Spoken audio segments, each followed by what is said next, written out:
सदगुरु कबीर ने कहा है, जहाँ दया तहाँ धर्म है, जहाँ लोभ तहाँ पाप, जहाँ क्रोध तहाँ काल है, जहाँ क्षमा तहाँ आप।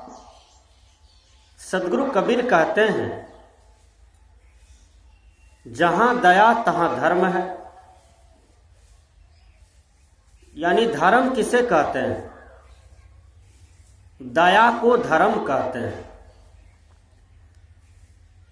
अपने अंदर में दया चाहिए। जिसके हृदय में दया का धारण हो जाता है, वह हृदय किसी भी घटना को देख करके उसका हृदय पिघल जाता है। यह दयालु हृदय का पहचान है। आप देखे होंगे, समाज में, राष्ट्र में, विश्व में कई प्रकार की घटनाएं घटती है। उसमें दयालु कि मुंह से आवाज आता है, आहा, यानी आहा, आहट का आवाज आता है। जिस आत्मा में दया नहीं है, निर्दयी है, चंडाल आत्मा है, क्रूर आत्मा है, क्रोध आत्मा है, दुष्ट आत्मा है, उसके अंदर में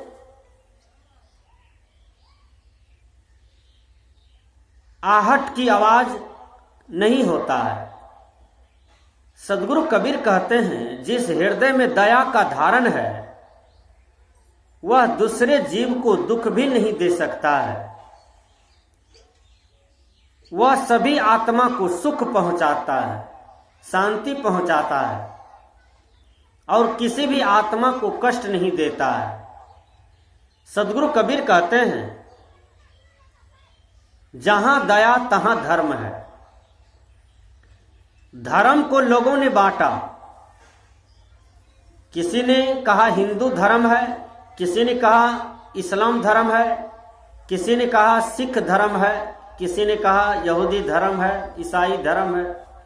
ये सब संप्रदाय है, धर्म नहीं है। धर्म अनादि काल से है, जो सत्य है, एक रस है, जिसको किसी ने नहीं बनाया। वह एक समान है, सदियों से है, सब दिन है, सब दिन रहेंगे। सदगुरु कबीर कहते हैं कि दया धारण करने की चीज है। आज लोग दया को बेच दिया, दया को शुद्ध भरना लगा दिया। इसलिए यह संसार में नाना प्रकार की झगड़ा, झंझट, विषाद, विषमता, नाना प्रकार के अपराध होता है। यदि सब जीवों के अंदर में दया की खजाना हो जाए, तो यह नाना प्रकार की जो विषमताएं हैं समाज में, नाना प्रकार की जो झंझट है समाज में, यह नहीं रहेगा। धरती स्वर्ग हो जाएगा। इसलिए सदगुरु कबीर कहते हैं कि जहां दया तहां धर्म है।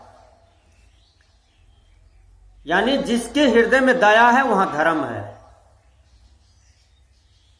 तो धर्म क्या है, इनको जानने की जरूरत है। आज हमारे समाज में कुछ लोग कहते हैं कि सुगर काटना हमारा ग्रंथ बताता है, ये हमारे धर्म में है। जीव का बलि देना, जीव का हत्या करना, देवी देवता के आगे में चढ़ा देना, ये सारे धर्म है। लेकिन यह धर्म नहीं है, यह अधर्म है, यह पाप है। सदगुरु कबीर कहते हैं, ऐसा पाप मत करो, इनका बदला देना होगा। जब पाप का फल निकलेगा तो तुम्हें कोई देवी देवता नहीं बचा पाएंगे। अपनी करनी का फल तुम्हें अकेले ही भोगना पड़ेगा। इसलिए अपने हृदय में दया का धारण करो, दया उपजाओ, दयालु आदमी की संगति में बैठो, दयावान की संगत में बैठो, जिससे कि तुम्हारा हृदय में यदि क्रूरता होगा तो तुम्हारे अंदर में भी दया का खजाना आ जाएगा। सदगुरु कबीर एक जगह कहते हैं कि जिसके दिल में दया का खजाना नहीं, राम का नाम लेने से क्या फायदा। बहुत आदमी को देखे होंगे कि राम का नाम लेते हैं लेकिन हृदय में दया नहीं है। सदगुरु कबीर कहते हैं वह हृदय बेकार है, वह आत्मा बेकार है। जिस हृदय में राम का नाम है लेकिन दया नहीं है, राम को पहचानता नहीं है कि राम कहां रहते हैं। राम तो सबके अंदर में निवास करते हैं, हर जीव में राम है, हर घट में राम है, हर घट में भगवान है, हर घट में ईश्वर है। सदगुरु कबीर कहते हैं कि तुम्हारे अंदर में भी राम है और अपने अंदर में राम को देखते हुए समुच्चे संसार में राम को देखो तो तुम्हारे हृदय में दया का स्वतः धारण हो जाएगा। तुम किसी पर जोर नहीं कर सकते हो, जुल्म नहीं कर सकते हो, अत्याचार नहीं करोगे, बेविचार नहीं करोगे। आज देखिए यह संसार में सबसे बड़ी घटना बलात्कार की घटता है। ऐसे पेपर का आंकड़ा है कि रोज हमारे देश में, विश्व में बलात्कार की घटना घटता है। बलात्कार करने वाले के अंदर में भी राम है और जिसके साथ बलात्कार करते हैं उसके अंदर में भी राम है। जैसे अपने घर में बीवी है, बच्चे हैं, बच्चियां हैं, मां है, लड़की है, बेटी है, उसी प्रकार समुच्चे विश्व में माता बहन भरा पड़ा है। और किसी के माता बहन के साथ अपराध करना, बेविचार करना, बलात्कार करना, यह सबसे बड़ा पाप है। सदगुरु कबीर कहते हैं कि जिससे तुम बेविचार करते हो उसके अंदर में भी भगवान बैठा है, राम बैठा है, खुदा ईश्वर बैठे हैं। इसलिए उन्हें कष्ट न दो, उन्हें दुख न दो, उनके साथ बेविचार न करो। अपने हृदय में दया का धारण करो। दया धारण करोगे तो तुम्हारे अंदर में खुद धर्म हो जाएगा। धर्म, सदगुरु कबीर कहते हैं जहां दया तहां धर्म है। दया वाला हृदय जो होता है वह पवित्र आत्मा होता है और क्रोध वाला जो आत्मा होता है वह चंडाल वाला आत्मा होता है, वह बेकार आत्मा होता है, दुष्ट आत्मा होता है। सदगुरु कबीर कहते हैं जहां दया तहां धर्म है, जहां लोभ तहां पाप। सदगुरु कबीर कहते हैं कि जहां लोभ है वहां पर पाप होता है। अब देखिए नाना प्रकार के पाप में लोग पागल हो रहे हैं, कई प्रकार के पाप करते हैं।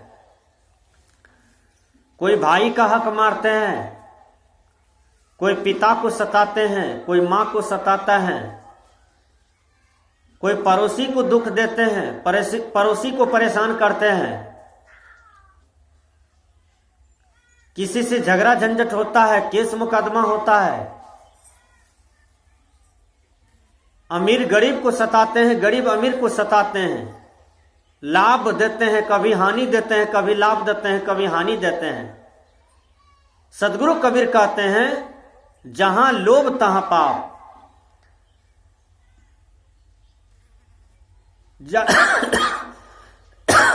जहां लोभ होगा वहां पाप हो जाएगा। अपने अंदर से लोभ निकालने की जरूरत है।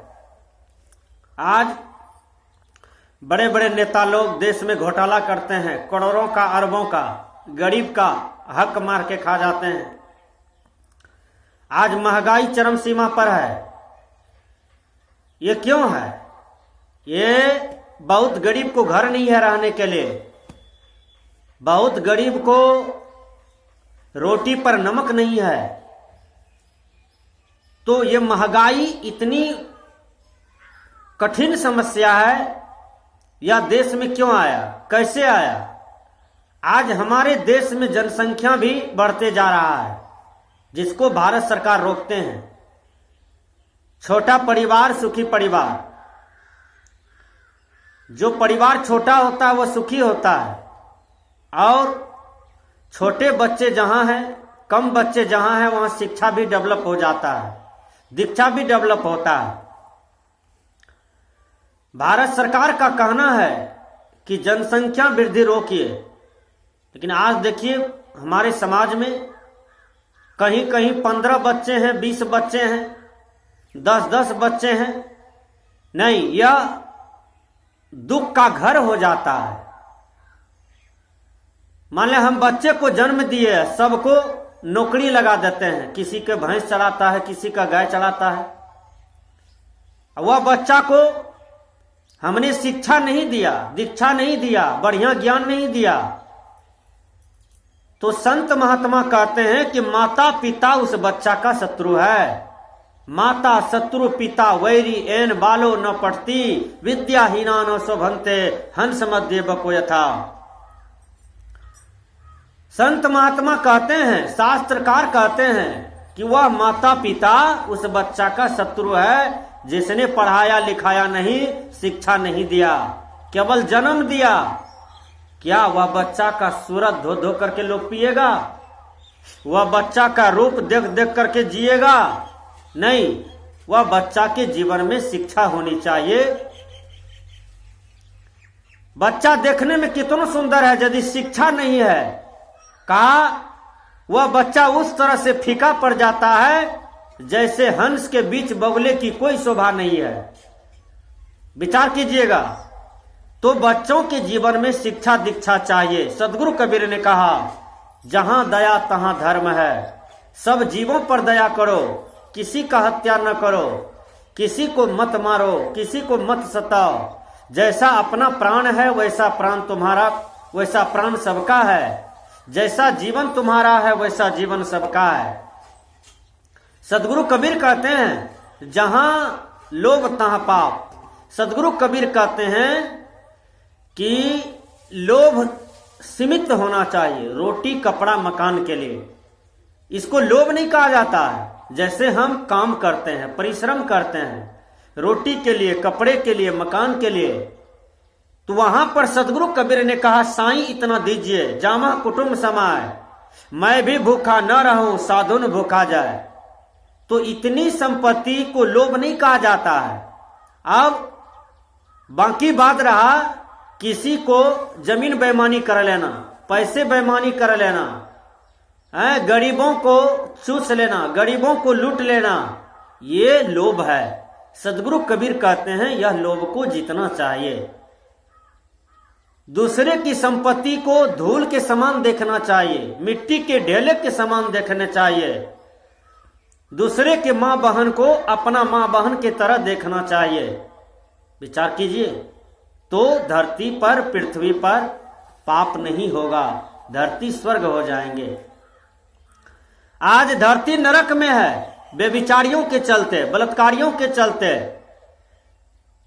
जो क्रूर वाला कर्म करते हैं, समाज को आतंकित करते हैं, परिवार को आतंकित करते हैं। सदगुरु कबीर कहते हैं कि जहां लोभ तहां पाप। जिसके हृदय में ज्यादा लोभ होगा तो वह ज्यादा पाप की गड्ढा में फंसेंगे, पाप के कीचड़ में फंसेंगे। तो सदगुरु कबीर कहते हैं, जहां दया तहां धर्म है, जहां लोभ तहां पाप। एक वेश्या थी, वह पंडित जी को दल दे दिया। पंडित जी भोजन करने के लिए गया तो पंडित जी बहुत सुंदर भोजन किया। वेश्या श्रद्धा से पंडित जी को भोजन कराए, नाना प्रकार के भोजन कराए, और जाने की काल में पंडित जी को कपड़ा, बर्तन, सोना दान किया। पंडित जी कपड़ा बर्तन लिया, सोना भी ले रहा था। पंडित जी गदगद हो गए सोना जो पकड़ रहा था ना बेस्या, पंडित जी का हाथ पकड़ लिया, कहा महाशय यही लोभ पाप का कारण है। एक बेस्या उत्तर दिया, पाप का बाप कौन होता है? तो लोभ होता है। लेकिन इसका जवाब बेस्या दिया, पंडित नहीं दे पाया। अब विचार करें, तो पाप का बाप लोभ होता है। सदगुरु कबीर कहते हैं कि जहां लोभ तहां पाप। विचार कीजिए, आज देखिए भाई भाई का हक मार लेता है, पड़ोसी का हक मारता है, पड़ोसी का जमीन बेईमानी होता है, बाप बेटा का हक मार लेता है, बेटा बाप का हक मार लेता है, कोई किसी की जमीन बेईमानी कर लेता है। ये सारे लोभ का ही दंड है, लोभ का ही परिणाम है। कोई राष्ट्र के पैसे लूटता है, कोई सड़क की पैसा लूटता है, कोई आवास की पैसे लूटते हैं। विचार कीजिए, सारे लोभ का ही परिणाम है। तो सदगुरु कबीर कहते हैं लोभ को जीतो। जिस पुत्र के लिए तुम दूसरे का संपत्ति को छीनते हो, दूसरे की धन दौलत को छीनते हो, वह पुत्र भी तुम्हें अंत में काम नहीं देगा।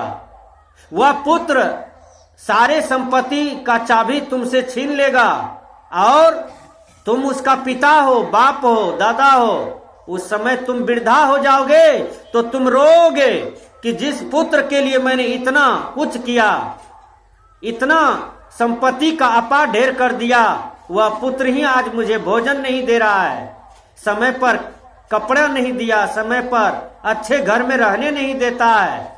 विचार करें, ये सब अपनी ही करनी का फल है। तो सदगुरु कबीर कहते हैं जहां दया तहां धर्म है, जहां लोभ तहां पाप, जहां क्रोध तहां काल है, जहां क्षमा तहां आप।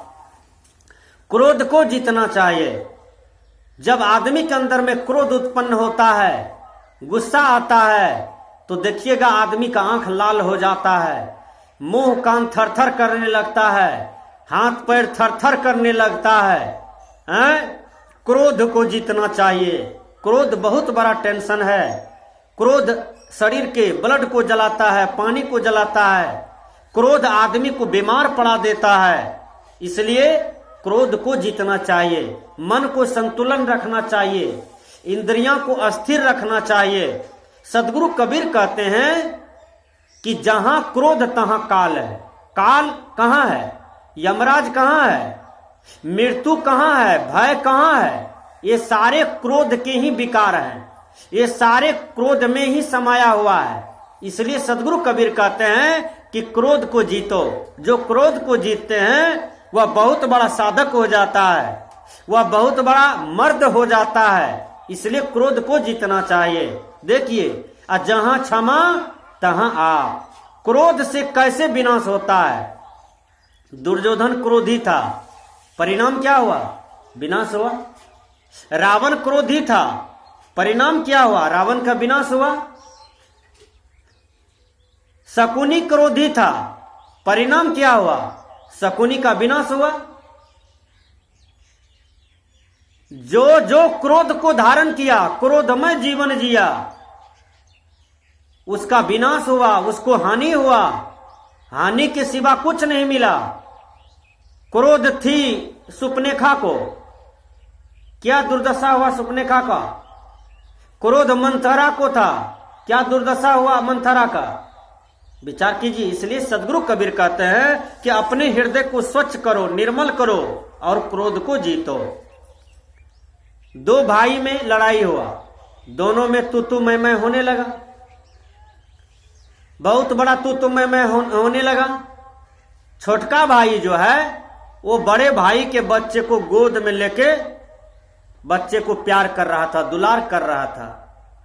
विचार कीजिए। और बड़ा भाई इतना क्रोधी था कि फट से एक लाठी उठाया और छोटे भाई पर फेंक दिया। वह लाठी जाकर के अब उसके ही बेटे पर लग गया। कहां लगा? तो कंठ पर लगा लाठी, कंठ फट गया, बच्चा मर गया। यह क्रोध का परिणाम है। तो सदगुरु कबीर कहते हैं क्रोध से किसी को हानि नहीं होता है, लेकिन क्रोध जो धारण करता है, जिसके हृदय में क्रोध है, सदगुरु कबीर कहते हैं कि हानि उसी को होता है जो क्रोध को धारण किया है और क्रोध वाला जीवन जीता है। इसलिए क्रोध को जीतना चाहिए। एकदम मुस्कुराहट जीवन होना चाहिए, मुस्कुराते रहना चाहिए। देखिए बागवान में फूल है, और जब सारे फूल फलते हैं, सारे फूल खिलते हैं, सारे फूल सुगंधी तैयार करते हैं, तो कितना अच्छा बागवान खिलते हैं। उसी प्रकार मानव जीवन है। मानव जीवन में अब जहां क्रोध है, जिस परिवार में क्रोध है, देखिएगा वह परिवार में कोई किसी को नहीं टोकता है, किसी से किसी को बनाव नहीं है, सब गाल मुंह फुलाए चलते हैं, तो परिणाम तो नरक होगा ना। सदगुरु कबीर कहते हैं जैसे गुलाब का फूल खिलते हैं, गुलाब का फूल में सुगंधी है, उसी प्रकार क्रोध को हटा करके अपने हृदय को निर्मल करके, आत्मा को निर्मल करके जीवन जियो। ठीक उसी गुलाब फूल के तरह तुम्हारा जीवन हो जाएगा, देखने में सुंदर भी, और तुम्हारे जीवन में सुगंधी आ जाएगी। इसलिए क्रोध को जीतो। सदगुरु कबीर कहते हैं क्रोध को जीतो। जहां क्रोध तहां काल है, जहां क्षमा तहां। जो परिवार क्रोध को लेकर चलता है वह परिवार में लक्ष्मी नहीं आती है, वह परिवार में धन दौलत का भी विकास नहीं होता है, विद्या का भी विकास नहीं होता है, अपार हानि होता है उस परिवार में। लक्ष्मी उसी परिवार में आता है जिस परिवार में क्रोध नहीं है। सब बढ़िया से परिश्रम करते हैं, श्रम करते हैं, फैक्ट्री में काम करते हैं, कोई न कोई रोजगार करते हैं, बिजनेस करते हैं, और ईमानदारी पूर्वक जीवन जी लेते हैं। विचार कीजिए, उस परिवार में, उस घर में लक्ष्मी का वास होता है जिस परिवार में क्रोध नहीं है। क्रोध चंडाल हो जाता है, चंडाल का रूप है, क्रोध काली का रूप है। जैसे काली माता का चेहरा देखने में कालापन है, बेकार लगता है, और दुर्गा माता का चेहरा दिव्य सूरत है, दिव्य सुंदरी है। तो जहां क्रोध नहीं रहेगा, समझिए वह उस परिवार में दुर्गा का विराजमान है। और जिस परिवार में क्रोध है, जिस व्यक्ति में क्रोध है, वहां काल है, वहां भय है, वहां नाना प्रकार की समस्या है। सदगुरु कबीर कहते हैं क्रोध को जीतो। जहां क्षमा तहां आप। देखिए क्षमा बहुत बड़ा औजार है, अस्त्र है। क्षमा भी होना चाहिए। अब किसी से गलती हो गई है, उनको सब आदमी मिलकर के कोचने लगते हैं। जैसे आप देखते हैं समाज में कि कोई कमजोर है, उनसे गलती हो गई, सब मिलकर के उस पर डपट जाते हैं। लेकिन समाज में कोई बलिष्ठ आदमी है, धनवान है सबसे, उनसे कोई गलती हो जाए तो लोग उनको कोई कहने के लिए नहीं जाता है।